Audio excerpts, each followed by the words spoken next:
Pertemuan Eyang Semar dan Syekh Subakir di Gunung Bala mengawali pertanda masuk Islam di Pulau Jawa. Hampir semua orang-orang yang sudah dari suku Jawa mengenal sosok Eyang Semar. Eyang Semar merupakan tokoh punakawan dalam pewayangan. Ada pula yang mengenalnya melalui dunia mistis dan juga kebatinan.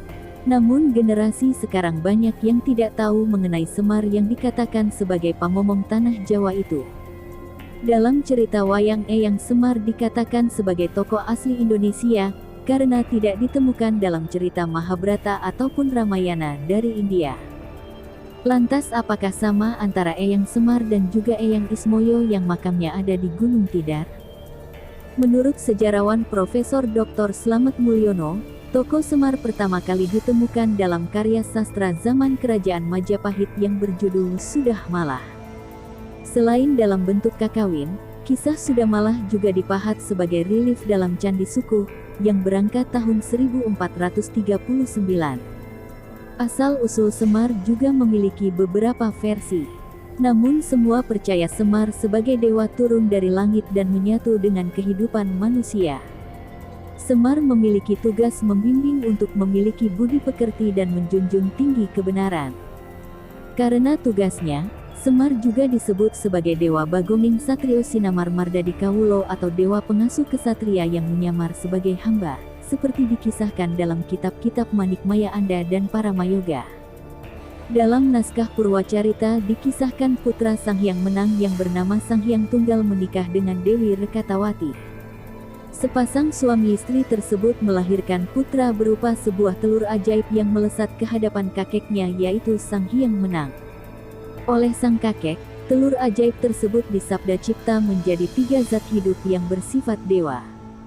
Bagian kulit dari telur yang keras menjadi Sang Gaya Mantri atau Antaga, bagian putih telur menjadi Sang Ismaya, dan bagian kuning telurnya menjadi Sang Sanemaya.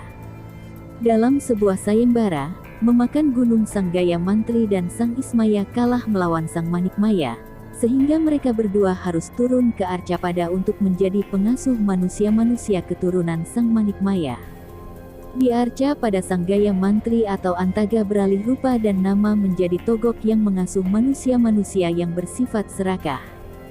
Sedangkan Sang Ismaya beralih rupa dan nama menjadi Semar, yang menjadi pamong ksatria-ksatria berdarah biru yang bergelimang dengan wahyu.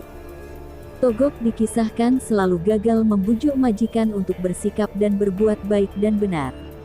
Semar berhasil membimbing asuhannya ke arah perbuatan benar, bijaksana, dan luhur. Dalam pandangan aliran kepercayaan di Jawa, ada yang mengkelibatkan ajaran-ajarannya kepada ketokohan Semar.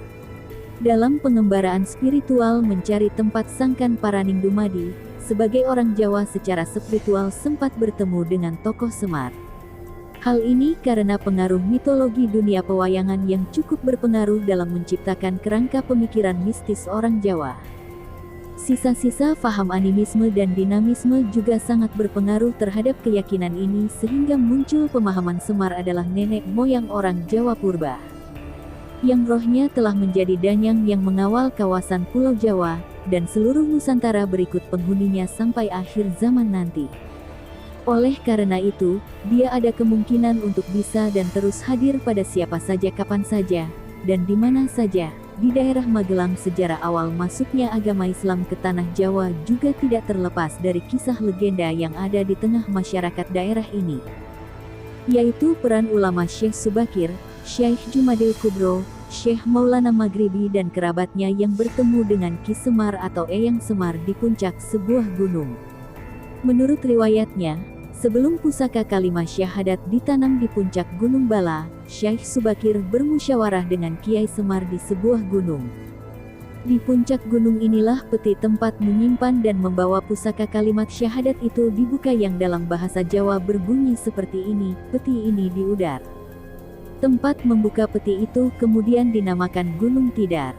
Dari puncak Gunung Tidar inilah kemudian pusaka Kalimosodo dibawa ke arah timur sejauh 17 km yang tempat ini bernama Pakis dan diusung ke puncak sebuah gunung untuk ditanam sebagai tumbal kanggo bangsa ala-ala atau tumbal untuk orang banyak. Itulah sebabnya, tempat menanam tumbal ini sampai kini disebut Gunung Bala. Penanaman pusaka kalimat syahadat di puncak Gunung Bala oleh Syekh Subakir dan kawan-kawan bermakna sebagai penancapan kalimat syahadat di jantung tanah Jawa, sebagai tanda masuknya ajaran agama Islam bagi penghuni di tanah Jawa. Makam petilasan Eyang Ismoyo Jati di puncak Gunung Tidar berupa sebuah pusara yang di tengahnya berdiri tegak sebuah wujud keris setinggi kira-kira 2 meter. Bilah keris pusaka ini dari bahan tembaga berwarna kuning emas yang dihiasi 9 buah bintang. Nama-nama yang ada di puncak Gunung Tidar ini mempunyai makna yang tersamar.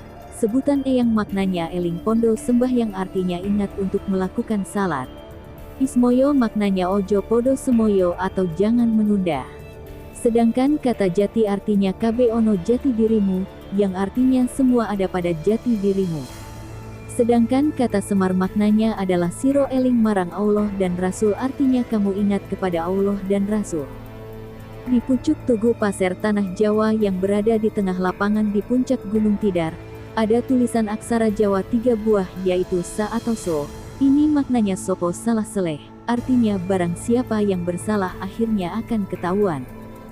Juga bermakna sopo salat selamat, artinya siapa yang menegakkan solat akan selamat. Selain versi tersebut, begitu banyak versi-versi yang menyebutkan tentang sosok Eyang Semar. Nah, itulah penjelasan dari salah satu versi.